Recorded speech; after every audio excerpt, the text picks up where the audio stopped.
নমস্কাৰ এএন টেলিভিছনৰ সমূহ দৰ্শকক স্বাগতম জনাই ষ্টুডিঅ'ত মই কল্যাণী গগৈ প্ৰথমে চাও আহক কি তথ্যই দখল কৰিছে আজিৰ বাতৰিৰ শিৰোনাম আজি ভাৰতৰ স্বাধীনতা সংগ্ৰামৰ মহানায়ক নেতাজী সুভাষ চন্দ্ৰ বসুৰ ১২৭ সংখ্যক জন্মজয়ন্তীত ৰাজ্যৰ লগতে স্মৰণ কৰিলে ডিব্ৰুগড়বাসীয়ে সোমবাৰে অনুষ্ঠিত হৈ গ'ল ৰাজ্য চৰকাৰৰ কেবিনেট বৈঠকত কেইবাটাও গুৰুত্বপূৰ্ণ সিদ্ধান্ত গ্ৰহণ ডিব্ৰুগড়ৰ এখন বিনামূলীয়া চিকিৎসা কেন্দ্ৰই গ্ৰাহকৰ পৰা টকা লোৱাৰ অভিযোগ চকু কেন্দ্ৰখনক লৈ থানাত গোচৰ ৰুজু ভুক্তভোগী খানাপাৰাত ৰাহুল গান্ধীৰ ভাৰত বিৰোধী ন্যায় যাত্ৰাত অপ্ৰীতিকৰ পৰিস্থিতি আৰক্ষী আৰু কংগ্ৰেছ কৰ্মীৰ মাজত হতাহতি এতিয়া বিতং বাতৰি সোমবাৰে অনুষ্ঠিত হোৱা ৰাজ্য চৰকাৰৰ কেবিনেট বৈঠকত গ্ৰহণ কৰা হ'ল কেইবাটাও গুৰুত্বপূৰ্ণ সিদ্ধান্ত গহপুৰত স্থাপন হ'ব শ্বহীদ কনকলতা বৰুৱা ৰাজ্যিক বিশ্ববিদ্যালয় প্ৰাদেশিকৃত মহাবিদ্যালয়সমূহৰ সহকাৰী অধ্যাপকসকলৰ পদোন্নতিৰ বিষয়ে বিস্তৃতভাৱে আলোচনা কৰা হয় এই বৈঠকত সোমবাৰে অনুষ্ঠিত ৰাজ্য চৰকাৰৰ কেবিনেট বৈঠকত কেইবাটাও গুৰুত্বপূৰ্ণ সিদ্ধান্ত গ্ৰহণ কৰা হয় বৈঠকৰ অন্তত মন্ত্ৰী জয়ন্ত মল্ল বৰুৱাই ৰাজ্যিক কেবিনেট সন্দৰ্ভত সংবাদমেল সম্বোধন কৰি গ্ৰহণ কৰা সিদ্ধান্তসমূহৰ বিষয়ে জানিবলৈ দিয়ে মন্ত্ৰী বৰুৱাই উল্লেখ কৰা মতে অসম কেবিনেটৰ সকলো মন্ত্ৰী ২২ ফেব্ৰুৱাৰীত যাব অযোধ্যালৈ বৈঠকত শ্বহীদ কনকলতা বৰুৱা ৰাজ্যিক বিশ্ববিদ্যালয় গহপুৰত স্থাপনৰ সিদ্ধান্ত কৰাৰ কথাও উল্লেখ কৰে আনহাতে প্ৰাদেশিকৃত মহাবিদ্যালয়সমূহৰ সহকাৰী অধ্যাপকসকলৰ পদোন্নতিৰ বিষয়েও বিস্তৃতভাৱে আলোচনা কৰা হয় ইয়াৰ উপৰি চৰকাৰী চাকৰিৰ নিযুক্তিৰ ক্ষেত্ৰত নতুন অধিসূচনা জাৰি কৰা হ'ব পৰীক্ষাৰ খেলিমেলি ৰোধত এই আইনে সহায় কৰিব বুলি সংবাদমেলত উল্লেখ কৰে মন্ত্ৰীগৰাকীয়ে যোগ্যতা সম্পন্ন সহকাৰী অধ্যাপকক পদোন্নতিৰ সিদ্ধান্ত গ্ৰহণ কৰাৰ কথাও জানিবলৈ দিয়ে মন্ত্ৰীগৰাকীয়ে ইফালে মিছন বসুন্ধৰাৰ জৰিয়তে ২,২৯,৬৫৯ লোকক ভূমিপট্টা প্ৰদান সম্পন্ন কৰাৰ কথাও সংবাদমেলত ব্যক্ত কৰে ইয়াৰ ৮৪% হৈছে এছটি, এছচি আৰু OBCৰ লোক news desk report AN television স্বাধীনতা সংগ্ৰামৰ এজন স্মৰণীয় কিংবদন্তি নেতা নেতাজী সুভাষ চন্দ্ৰ বসুৰ আজি ১২৭ সংখ্যক জন্মজয়ন্তী তথা পৰাক্ৰম দিৱস নেতাজী সুভাষ চন্দ্ৰ বসুৰ ১২৭তম পবিত্ৰ জন্মজয়ন্তী উপলক্ষে ডিব্ৰুগড়ৰ শান্তিপাৰা নেতাজী উদ্যানত পৰাক্ৰম দিৱস পালন কৰা হয় আজি দেশনায়ক ভাৰত মাতৃৰ বীৰ সন্তান ভাৰতৰ স্বাধীনতা সংগ্ৰামৰ মহানায়ক নেতাজী সুভাষ চন্দ্ৰ বসুৰ ১২৭তম পবিত্ৰ জন্মজয়ন্তী উপলক্ষে ডিব্ৰুগড়ৰ শান্তিপাৰাৰ নেতাজী উদ্যানত পৰাক্ৰম দিৱস পালন কৰা হয় উক্ত কাৰ্যসূচীৰ লগত সংগতি ৰাখি নেতাজীৰ প্ৰতিমূৰ্তিত মাল্যাৰ্পণ কৰে আৰু ছাত্ৰ ছাত্ৰীৰ মাজত চিত্ৰাংকন প্ৰতিযোগিতা যোগ শিবিৰ আদি অনুষ্ঠিত হয় প্ৰতি বছৰে এই নিউ নেতাজী উদ্যানত আমি নেতাজী সুভাষ চন্দ্ৰ বসুৰ যিটো জন্ম দিৱস পালন কৰি আহিছোঁ স্মৰণ কৰি আহিছোঁ আৰু এইবাৰো আমি সেই ধৰণৰ পূৰ্বৰ দৰেই কৰিবলৈ চেষ্টা কৰিছোঁ আৰু নেতাজী সুভাষ চন্দ্ৰ বসু যে এজন বীৰ যোদ্ধা আছিল তেনেকুৱা নহয় তেখেত এজন খুব মেধাৱী ছাত্ৰ আছিল আৰু তেখেতৰ সহযোগ তেখেতে যিটো আন্দোলন কৰিছিল তেখেতৰ আন্দোলন কৰাৰ ক্ষেত্ৰত তেখেতে যেতিয়া বিলাতৰ পৰা আহি পেলাই বম্বেত নামে তেতিয়া তেওঁ প্ৰথমে মহাত্মা গান্ধীক লগ ধৰি পেলাই তেতিয়াৰ পৰাই তেওঁ জাতীয় পোছাক পৰিধান কৰিবলৈ আৰম্ভ কৰে আৰু বিশেষকৈ তেওঁ ৮ বছৰ বয়সৰ পৰাই তেওঁ বিশ্বকবি কবিগুৰু ৰবীন্দ্ৰনাথ ঠাকুৰৰ কবিতা তেওঁ অধ্যয়ন কৰিছিলে আৰু বংকিম চন্দ্ৰৰ বন্দে মাতৰম সেই উচ্চাৰণটোৱে তেখেতক আৰু দেশাত্মবোধ কৰি তোলে দেশৰ প্ৰতি তেখেতৰ যিটো ত্যাগ সেইটো সঁচাকৈয়ে স্বীকাৰ কৰিবলগীয়া আৰু যি সময়ত ব্ৰিটিছে ভাৰতবৰ্ষৰ ছাত্ৰসকলে যেতিয়া আন্দোলনত জড়িত কৰিছিলে তেখেতসকলে স্কুল কলেজৰ পৰা ত্যাগ কৰিছিলে তেতিয়াই সেই ছাত্ৰসকলৰ কাৰণে বিদ্যাপীঠ নামৰ এখন বিদ্যালয় আৰম্ভ কৰিছিলে আৰু নেতাজী সুভাষ চন্দ্ৰ বসু সেই বিদ্যালয়ৰ অধ্যক্ষ আছিলে তাত তেওঁ দৰ্শন শাস্ত্ৰ পঢ়াইছিলে আজিৰ দিনটো সঁচাকৈ আমাৰ কাৰণে বৰ সৌভাগ্যৰ দিন কিন্তু আমি তেখেতক যি ধৰণে স্মৰণ কৰিব লাগিছিলে আজি সেই ধৰণে হয়তো আমি কৰিব পৰা নাই অনুষ্ঠান এতিয়া প্ৰথম আৰম্ভ হৈছে এতিয়া যোগাসন কৰিলে আমাৰ পতঞ্জলিৰ পৰা এতিয়া আমাৰ আৰ্ট কম্পিটিশ্যন হৈ আছে AB গ্ৰুপ ১ৰ পৰা ৫ ৬ৰ পৰা ১০ এইটো দুটা গ্ৰুপত তাৰপিছত এইটো শেষ হোৱাৰ লগে মিউজিকেল চেয়াৰ আমাৰ লেডিজৰ কাৰণে হ'ব AB গ্ৰুপ এইটো তাৰপিছত বিশিষ্ট অতিথিক সম্বোধনা জনাওঁ আমি তাৰ সন্ধিয়াত আছে তাৰপিছত আমাৰ আছে আকৌ ডেন্স কম্পিটিশ্যন আছে ডেন্স কম্পিটিশ্যন এইটো দেশাত্মবোধকৰ ওপৰত হ'ব সেইটো AB গ্ৰুপ ডিব্ৰুগড়ৰ পৰা জয় ইছলামৰ ৰিপৰ্ট AN টেলিভিজন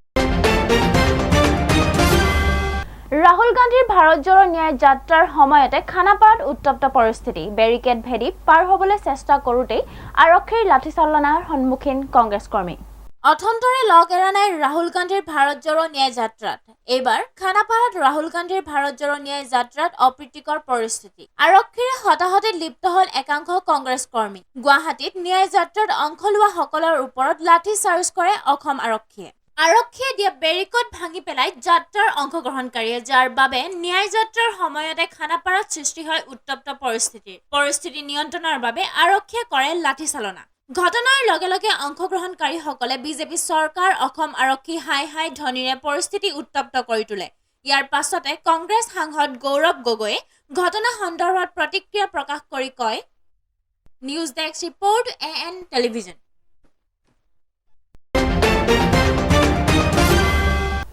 মৰাণ খটখটিৰ ৩৭ নং ৰাষ্ট্ৰীয় ঘাইপথত ভয়ংকৰ পথ দুৰ্ঘটনা এখন পালচাৰক টেংকাৰে মহতিয়াই নিয়াৰ থিতাতে নিহত মাতৃপুত্ৰ মৰাণ আৰক্ষীয়ে ইতিমধ্যে অব্যাহত ৰাখিছে তদন্ত মৰাণ খটখটিৰ ৩৭ নং ৰাষ্ট্ৰীয় ঘাইপথত ভয়ংকৰ পথ দুৰ্ঘটনা এখন পালচাৰক টেংকাৰে মহতিয়াই নিয়াৰ থিতাতে নিহত মাতৃপুত্ৰ ৰাজমাই ফালৰ পৰা মৰাণ অভিমুখে আহি থকা পালচাৰ বাইকক পিছফালৰ পৰা খুন্দিয়াই মহতিয়াই নিয়ে এখন টেংকাৰে দুই কণমানি সন্তানৰ সৈতে পিতৃ-মাতৃয়ে AS04S5089 নম্বৰৰ পালচাৰ বাইকখনত আহিছিল দুৰ্ঘটনাত জোস্না বেগম আৰু 1.5 বছৰীয়া পুত্ৰৰ থিতাতে নিহত হৈছে আনহাতে স্বামী আৰু আন এটি সন্তান গুৰুতৰভাৱে আহত হ'বলগীয়া হৈছে ঘটনাস্থলীত উপস্থিত হৈ মৰাণ আৰক্ষীয়ে বৰ্তমান তদন্ত অব্যাহত ৰাখিছে ইতিমধ্যে টেংকাৰখন জব্দ কৰিছে মৰাণ আৰক্ষীয়ে গম পোৱা মতে শিৱসাগৰ দিশৰ পৰা পালচাৰত আহি থকা যদি এটা পৰিয়াল এটা টেংকাৰে মহতিয়াই থৈ গৈছে ইতিমধ্যে দুজনৰ মৃত্যু হৈছে মানুহগৰাকী আৰু এটা সৰু বাচ্চাৰ মৃত্যু হৈছে আৰু এটা পশুৱাতী আৰু মতা মানুহ ইতিমধ্যে টেংকাৰক জব্দ কৰিছে বুলি আমাৰ আৰক্ষী বিষয়াসকলে জনাইছে আমি ঘটনাটো দুখ প্ৰকাশ কৰিছোঁ বিশেষকৈ সেইটো সাৱধানতাত হৈছে বুলি আমি ক'ব বিচাৰোঁ কাৰণ বিপৰীত দিশৰ পৰা আহিলে বেলেগ কথা আছিলে কিন্তু একে দিশৰ পৰা আহি থকা এটা টেংকাৰে কেনেকুৱা সিফালে এক্সিডেণ্ট এটা হ'ল আৰু এইমতে আমি মানুহজনী আৰু ল'ৰাটো গতিকে মৃত্যু দেখিলোঁ এতিয়া শুনামতে টেংকাৰ বুলি ধৰিলে বুলি শুনিলোঁ পৰিয়ালটো কিহত আছিল বাইকত আছিলে বুলি কেইজন উঠি আহিছিলে বাইকত 3জন দেখিলোঁ news desk report AN television এতিয়া লৈছো খন্তেক বিৰতিৰ পাছত পুনৰ আহি আছো বাতৰিৰ মাজলৈ আপোনাৰ আপোন চহৰ ডিব্ৰুগড়ত এঞ্জেলা এণ্টাৰপ্ৰাইজে আনিছে এটি সোণালী সুযোগ প্ৰয়োজনীয়তা মাত্ৰ এখন নিজৰ e rickshaw and opportunity to earn limitless money অধিক জানিবলৈ যোগাযোগ কৰক 9085585200 আৰু 7002275263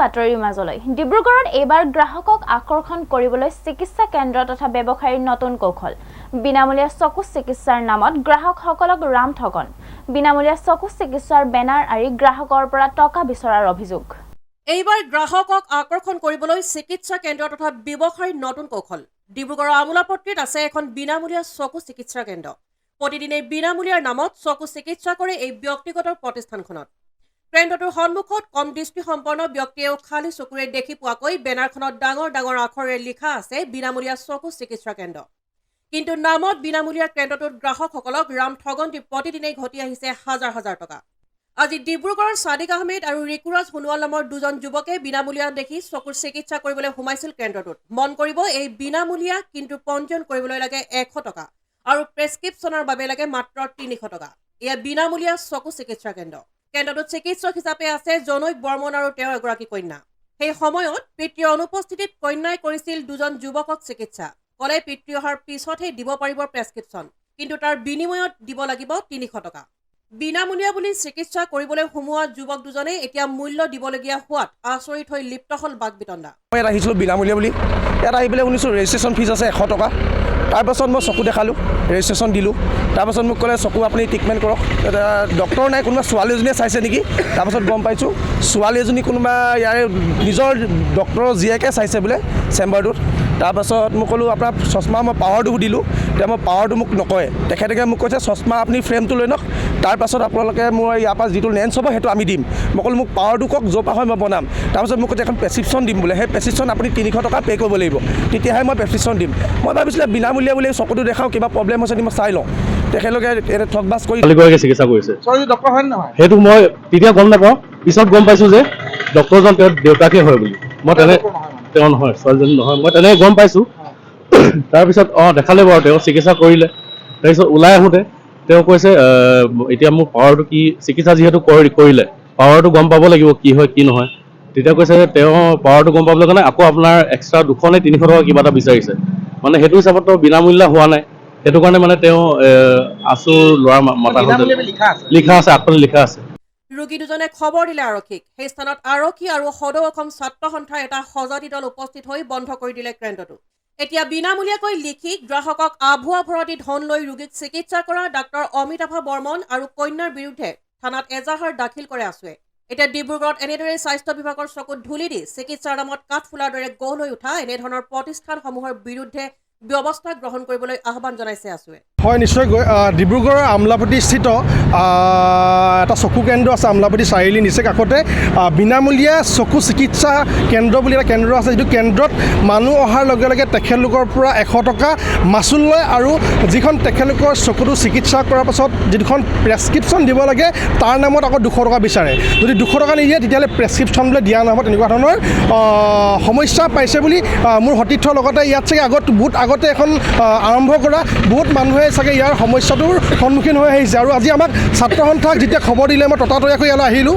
আৰু বৰ্তমান মই জিলা প্ৰশাসন, ইয়াৰ পুলিচ প্ৰশাসন, লগতে ইয়াৰ এই দায়িত্বত থকা ডিব্ৰুগড়ৰ স্বাস্থ্য বিভাগক মই ইতিমধ্যে অৱগত কৰিছোঁ। আৰু অৱগত কৰাৰ লগে লগে তেখেতলোকে কৈছে যে এইটো সম্পূৰ্ণ এটা ইলিগেল হয়, ইয়াত মানুহে ইলিগেল কৰি আছে। আৰু তেতিয়া ইয়াৰ যিজন স্বত্বাধিকাৰী, মই নামটো পাহৰিছোঁ, কোনোবা সম্প্ৰদায়ৰ কোনোবা ব্যক্তি আছিলে, নাম পাহৰিছোঁ, বৰ্মন বুলি। আৰু সেই ব্যক্তিজনক কৈছে যদি ব্যৱসায় কৰিব ইচ্ছা আছে তেতিয়াহ'লে অপেন ব্যৱসায় কৰক, বিনামূলীয়া বুলি মানুহক ঠগ প্ৰবঞ্চনা কৰি মাতি আনি পইচা লৈ এনেকুৱা ধৰণৰ ব্যৱসায় ইয়াত কেতিয়া নকৰিব। যদি ব্যৱসায় কৰিব ইচ্ছা আছে তেতিয়াহ'লে আপুনি ডাইৰেক্ট স্বইচ্ছাৰে বিনা দিগদাৰে আপুনি ব্যৱসায় কৰক। বিনামূলীয়া বুলি কৈ মানুহক টানি অনাৰ চলেৰে ইয়াত ব্যৱসায় নকৰিব। আৰু এনে ক্ষেত্ৰত ডিব্ৰুগড় প্ৰশাসন আৰু জিলা প্ৰশাসনক বিহিত ব্যৱস্থা ল'বৰ কাৰণে আমি আহ্বান জনাইছোঁ ডিব্ৰুগড় ছাত্ৰ সন্থাই। জয়ৰ সহযোগত আইনুল আহমেদৰ ৰিপৰ্ট, AN টেলিভিছন। প্ৰতি বছৰৰ দৰে এইবাৰো চৰকাৰী পেঞ্চনাৰ সন্থা অসম ডিব্ৰুগড় শাখাই পেঞ্চনাৰ সন্থাৰ 67 সংখ্যক প্ৰতিষ্ঠা দিৱস 17 জানুৱাৰী শিল্প দিৱস পালনেৰে শুভাৰম্ভ কৰি 30 জানুৱাৰী মহাত্মা গান্ধীৰ পবিত্ৰ স্মৃতি দিনলৈকে 36 সংখ্যক পেঞ্চনাৰ পষেক পালন কৰিছে। প্ৰতি বছৰৰ দৰে এইবাৰো চৰকাৰী পেঞ্চনাৰ সন্থা অসম ডিব্ৰুগড় শাখাই পেঞ্চনাৰ সন্থাৰ 67 সংখ্যক প্ৰতিষ্ঠা দিৱস 17 জানুৱাৰীৰ শিল্পী দিৱস পালনেৰে শুভাৰম্ভ কৰি 30 জানুৱাৰী মহাত্মা গান্ধীৰ পবিত্ৰ স্মৃতি দিনলৈকে 36 সংখ্যক পেঞ্চনাৰ পষেক পালন কৰিছে। এই পষেক পালনৰ লগত সংগতি ৰাখি তথা কাৰ্যসূচীৰ অংশস্বৰূপে লগতে সুভাষ চন্দ্ৰ বসুৰ জন্মদিন উপলক্ষে জীৱন ফুকন নগৰস্থিত পেঞ্চনাৰ ভৱনত আজি আপোচীন স্বাধীনতা সংগ্ৰামীজনলৈ শ্ৰদ্ধা নিবেদনৰ এক কাৰ্যসূচী গ্ৰহণ কৰে সদৌ অসম বঙালী যুৱ ছাত্ৰ ফেডাৰেচন ডিব্ৰুগড় জিলা সমিতিয়ে। বাইক ৰেলীৰ জৰিয়তে নেতাজীক স্মৰণ কৰি ফেডাৰেচনে জীৱন ফুকন নগৰস্থিত পেঞ্চনাৰ ভৱনৰ পৰা উলিওৱা এই বাইক ৰেলী চহৰখনৰ থানা চাৰিআলি, ফুলবাগান, জ্যোতিনগৰ, নালিয়াপুল, খলিহামাৰী হৈ পুনৰ পেঞ্চনাৰ ভৱনত এই ৰেলীৰ সামৰণি পৰে।